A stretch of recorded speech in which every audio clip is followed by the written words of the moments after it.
જેતપુરમાં દીપડાનો મૃતદેહ મળી આવ્યો। જેતપુર બોરડી સમઢિયાળા અને થાણા ગાલોર વચ્ચે કેનાલમાં દીપડાનો મૃતદેહ મળી આવ્યો હતો। બોરડી સમઢિયાળા અને થાણા ગાલોર વચ્ચે ભાદરની કેનાલમાં દીપડાનો મૃતદેહ મળી આવ્યો હતો। સ્થાનિકોએ ફોરેસ્ટ વિભાગને જાણ કરતા ફોરેસ્ટ વિભાગ ઘટના સ્થળે પહોંચી આવી હતી। કેનાલમાં પાણીનો પ્રવાહ ન હોય અને કેનાલમાં દીપડાનો મૃતદેહ મળતા કોઈ દીપડાને મારીને કેનાલમાં નાખ્યું છે કે અન્ય કારણોસર મોત થયું છે તે પીએમ બાદ બહાર આવશે। ફોરેસ્ટ વિભાગ દ્વારા દીપડાના મૃતદેહને જૂનાગઢ પીએમ અર્થે ખસેડવામાં આવ્યો છે। Story report by Rakesh Pithadiya, Jetpur. Loan પર ફોન 15 વર્ષ જૂનું ગુરુ મોબાઈલ એન્ડ ઇલેક્ટ્રોનિક્સ। દરેક કંપનીના જૂના અને નવા મોબાઈલ લોન ઉપર મળશે અને ઇલેક્ટ્રોનિક્સ આઇટમો ફ્રીજ, ટીવી, વોશિંગ મશીન।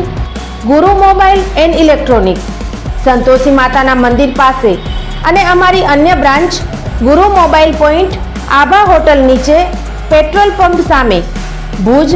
તો મેળવો લોન પે ફોન અને તમામ ઇલેક્ટ્રોનિક્સ એપ્લાયન્સીસ।